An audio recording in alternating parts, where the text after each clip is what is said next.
little after 4 p.m., Lee shook hands once again with Grant, bowed to the others in the room, and made his way to the porch.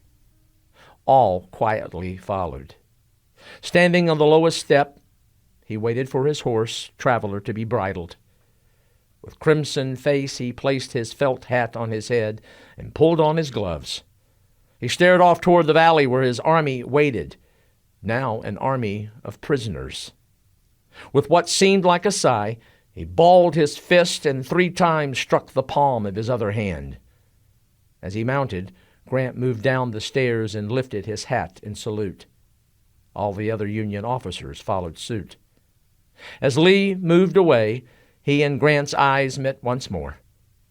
Both lifted their hats. 2 warrior generals now moved to turn their armies into citizens, into countrymen again. Inside that parlor, Grant, the warrior, had been a peacemaker. It was his finest hour. For Lee, he now faced his most difficult task.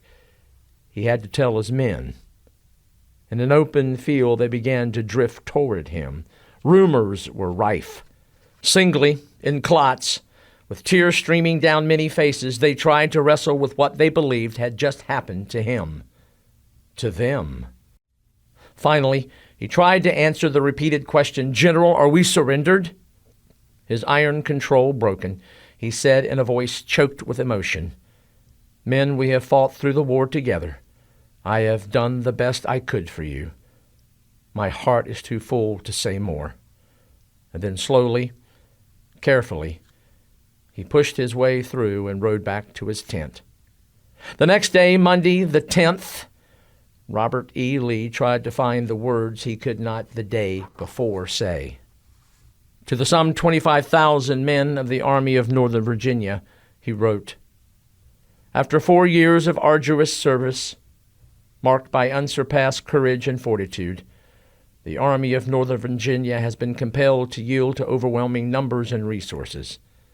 I need not tell the survivors of so many hard-fought battles who have remained steadfast to the last that I have consented to this result from no distrust of them, but feeling that valor and devotion could accomplish nothing that could compensate for the loss that would attend the continuation of the contest, I have determined to avoid the useless sacrifice of those whose past services have endeared them to their countrymen.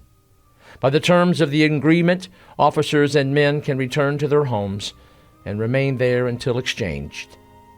You will take with you the satisfaction that proceeds from the consciousness of duty faithfully performed, and I earnestly pray that a merciful God will extend to you his blessings and protection.